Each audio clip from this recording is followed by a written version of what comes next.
उपमुख्यमंत्री अजित पवार शेतकऱ्यांशी बोलत असताना असं म्हणाले की शेतकऱ्यांनी सातत्यानं म्हणजे सारखं कर्जमाफी मागू नये, सारखी कर्जमाफी का द्यायची? खरं तर राज्य सरकार 0% व्याजदरानं शेतकऱ्यांना कर्ज पुरवतंय, तर मग तुम्ही ते कर्ज फेडा, अशा प्रकारे अजित पवारांनी शेतकऱ्यांना आवाहन केलं.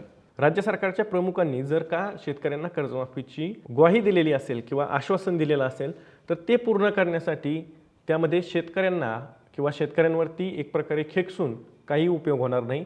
शेतकऱ्यांना राज्य सरकारनंच कर्जमाफीचं आश्वासन हे दिलेलं आहे, हे उपमुख्यमंत्री अजित पवारांनी विसरू नये. आता मुख्यमंत्री देवेंद्र फडणवीस आणि त्यासोबतच बच्चू कडू आणि शेतकरी नेते यांच्यामध्ये 30 ऑक्टोबरला एक बैठक झाली. शेतकऱ्यांचं आंदोलन चाललेलं होतं कर्जमाफीसाठी बच्चू कडू यांच्या नेतृत्वाखाली.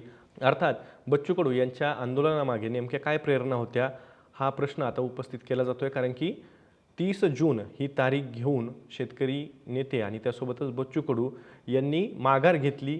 शेतकऱ्यांना तातडीनं कर्जमाफीची अपेक्षा होती, त्यामुळे शेतकऱ्यांमध्ये सुद्धा एक प्रकारे या निर्णयामुळं किंवा या मान्यतेमुळं रोष निर्माण झालेला आहे.